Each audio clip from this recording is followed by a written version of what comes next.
Kargil యుద్ధభూమి. Cameraman ధర్మతో కళ. కశ్మీర్ అంటే ఒకప్పుడు కల్లోలిత ప్రాంతం. అనునిత్యం కాల్పుల మోతలు వినిపించేవి. అటువంటి కశ్మీర్లో శాంతిని తీసుకొచ్చారు ప్రధాని నరేంద్ర మోదీ. ఆర్టికల్ 370ని రద్దు చేసి కశ్మీర్ రూపురేఖలు మార్చివేశారు. కశ్మీర్ యువతకు ఉపాధి అవకాశాలు కల్పించారు. పర్యాటక రంగానికి మరోసారి జీవం పోసింది నరేంద్ర మోదీ సర్కార్.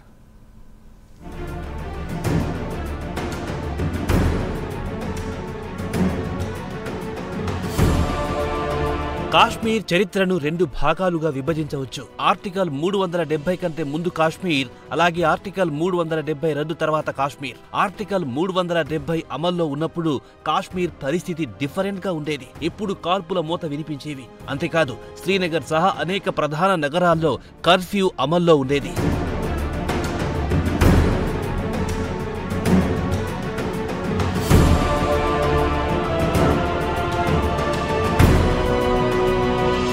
కాశ్మీర్ పరిస్థితులను నరేంద్ర మోదీ సర్కార్ పూర్తిగా మార్చివేసింది. కాశ్మీర్కు సంబంధించి 2019లో కేంద్ర ప్రభుత్వం కీలక నిర్ణయం తీసుకుంది. జమ్మూ కాశ్మీర్కు ప్రత్యేక అధికారాలు కల్పించే ఆర్టికల్ 370ను కేంద్ర ప్రభుత్వం రద్దు చేసింది. ప్రధాని నరేంద్ర మోదీ సర్కార్ తీసుకున్న సాహసోపేత నిర్ణయం ఇది.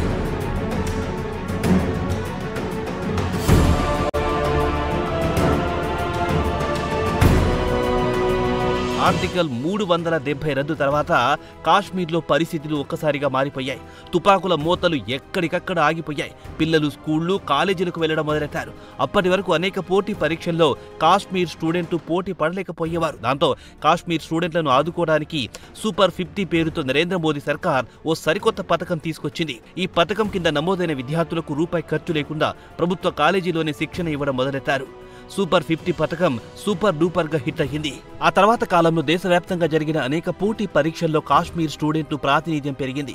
చదువులో కాశ్మీర్ స్టూడెంట్లు రాణించడం మొదలెట్టారు.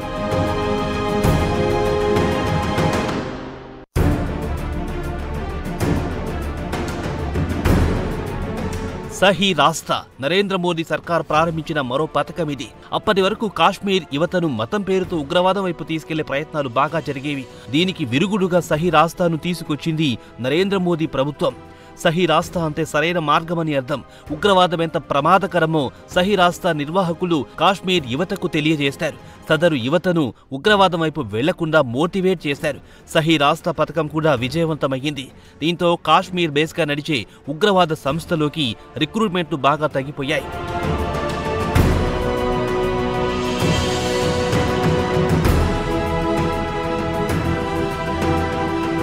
కాశ్మీర్ను పారిశ్రామికంగా అభివృద్ధి చేయాలని నరేంద్ర మోదీ సర్కార్ డిసైడ్ అయ్యింది. దీంతో కాశ్మీర్ లోయలో పరిశ్రమ స్థాపనకు కేంద్ర ప్రభుత్వం తలుపులు బార్లా తెరిచింది. అంతేకాదు కాశ్మీర్ లోయలో పరిశ్రమలు పెట్టడానికి ముందుకొచ్చే పారిశ్రామికవేత్తలను అనేక రకాలుగా ప్రోత్సాహకాలు అందించడం మొదలెట్టింది నరేంద్ర మోదీ ప్రభుత్వం. పారిశ్రామికవేత్తలకు పెద్ద ఎత్తున సబ్సిడీలు ప్రకటించింది. అంతేకాదు భారీ ఎత్తున రుణాలు కూడా ప్రకటించింది.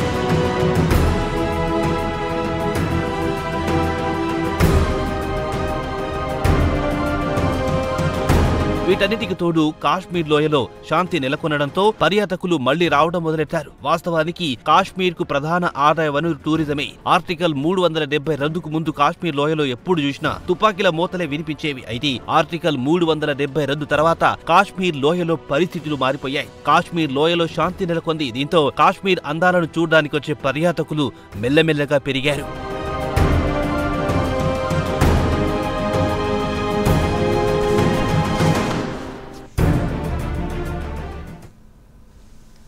తాడిపత్రి ఎస్పీ రోహిత్ చౌదరిపై జేసీ ప్రభాకర్ రెడ్డి తీవ్రస్థాయిలో ధ్వజమెత్తారు. ప్రజా సమస్యలను పరిష్కరించడంలో